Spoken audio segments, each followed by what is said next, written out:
Yeah, what's up? Hey, how you doing, Matt? Good, how are you? I'm doing just good, my man. Okay. So this is what the party's going on with. Okay. Yes, sir. Alrighty. Okay, Matt. So I basically want to come over and just ask you like a few questions about gaming in general and like how it's impacted like communities and everything. So I just want to get your take. So Gordon, you suck. for oh goodness, yeah, as you can see here, there's plenty going on. So for like scenes like this, kind of like when everyone's just hanging out, having a good time, do you think gaming can definitely bring forth better friendships, things like that? Yes. You can strain them a little bit at times too with fighting games, but at the same time, like the ability for like couch co-op, like stuff like Super Smash Brothers, Mortal Kombat, the upcoming Borderlands 3, like really like allows people to play like not only online, which is what is like more the industry has moved towards these days, towards actually being able to play everybody in the same room as well, which is nice. Games like Borderlands 1 where you can play all four on one couch, Super Smash Brothers, you can play up to 8 people in one room. Like games like this where you can rotate off in like a quick match here and there for like some bragging rights and some pride. But other than that, it does well to bring people together, especially tournament-based stuff. I know that on campus we have a gaming club that pretty much plays a whole bunch of rounds of games, like not even just video games, board games and all that stuff. And we can bring your systems down there, hook them up, and challenge random people that you might not normally have met through classes or stuff like that. So it's nice. Alrighty. Okay. Well, thank you, Matt. That's all I pretty much needed. No problem, Ben. I was able to see a lot of the truth in Matt's words, just how much gaming can bring people together. It was easy to see just by the looks on everyone's faces as they were playing Mortal Kombat 11, just how much fun that they were truly having, and it made me realize just how competitive games could be as well. However, now it was time to move on to a more technological aspect. With today's world, it's easy to forget just how much gaming can now spread to the mainstream culture, and as such, I wanted to look up streaming. Alright. Well, hello, David. I just want to say thanks again for coming out and spending your time in order for us to discuss streaming and gaming. No problem, Ben. Thanks for allowing me to do this. Of course. So, alright, so tell us a little bit about yourself. Like, how long have you been streaming, sort of thing? Like, what exactly do you like to play on streams? Okay, I've been streaming on and off since about 2011, so it's going to be about 8 years at this point. Currently, I've been playing a lot of retro gaming, a lot of, like, Nintendo 64, Nintendo GameCube, some PlayStation 2. The games I'm currently favoring would be Wavery 64, which is a jet ski racing game, as well as Diddy Kong Racing and Wavery's Blue Storm. So I've mainly been speedrunning a lot of racing games, and it's been a blast. What are some of the other factors that you would say kind of like bring out people to want to watch other people play games? I think that something that can come along from Twitch, I'll speak more from Twitch, and I can also kind of go into YouTube, where I think having the ability to communicate with other people, obviously who have the similar interests of the game, and you meet people like that, and you can even find other interests, and there's other platforms to go other than Twitch where you can communicate with other people. Like, I guess there's something called Discord, which is a very good voice communication and text communication application that's on the computer, mobile, whatever. And I just think that it's allowed for so many really good communities to be built. Whenever you have big communities, there will be good and bad. I think the amount of good that's come out of Twitch has vastly outweighed any negatives.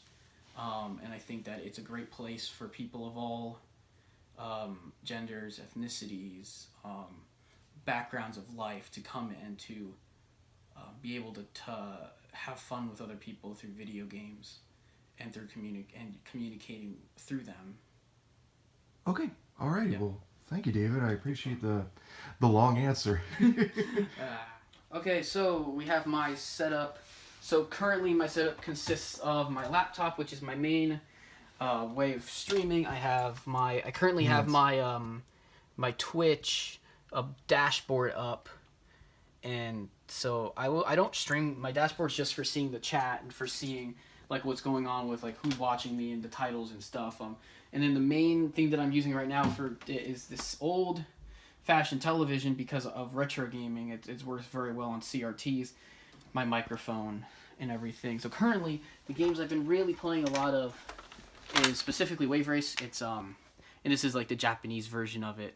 But Wave Race is such a fun game for N64, my Nintendo 64 and my GameCube.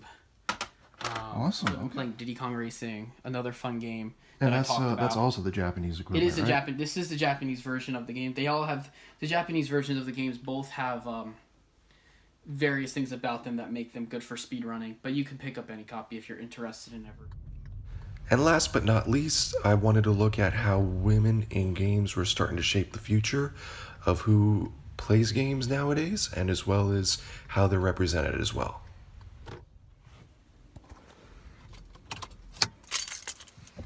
Okay. And yeah. So right now I'm about ready to interview my good friend Avi about women in gaming. And yeah, we'll see how it goes. Ta-da! Oh, okay. So how are you doing today, Avi? Not bad. How about you? Well, I'm doing good. So, yeah. So why I'm originally here was for to hear your thoughts on women in gaming and how representations come about. So, tell us a little bit about yourself, Avi. Like, what's your experience with gaming? My brothers are a lot older than me, and they played Super Mario for a while back, and they invited me to play one day, and I hated Mario because I lost. Oh gosh. So from there, I hated gaming for ages, and then my mother got me a game that was super violent and super anime, so I played it, and I think that was maybe 15, 16 years old. Okay. And ever since then, you've just been on the cusp of always gaming like you are right now? Usually. So what exactly are you playing, actually? Sims 4. All right. And that's your go-to, I'm assuming? That and Civilization 6, or whichever game I've played 7 times in a row. Oh, okay. Alrighty. So, now to the cusp of the issue. So, I'm just curious, what do you think about women in gaming? Do you think, like, there's been a better representation altogether with women now in gaming? Because it used to be, like, in the 80s and 90s, like, a lot of people thought, oh, it's just a guy's thing, and, you know, no, not that many women were really represented, even if at all. So, yeah, what's your take? Well, I do a bunch of different kinds. Like, I do board games, which people don't really play. Play Dungeons and Dragons, which also women don't really play. I also play video games. Okay. But I think it's getting better, because my current D&D group is 3 women, and one of those is the DM, which is a huge deal. I remember we talked about it last game, where I was like, yeah, I'm thankful for the 3 women that are actually here. It's getting better. It's just kind of, people don't really see it as something women can do half the time. Okay. That's my experience with it. Okay. So, do you think that women playing games has absolutely improved? Like, it's now their thing just as much as a guy's? Yeah. I mean, more people are doing it because more women encourage others. And really, that's probably the best. Mainly because you can hang out with your friends and you can all bond over one common thing, which is more ideal.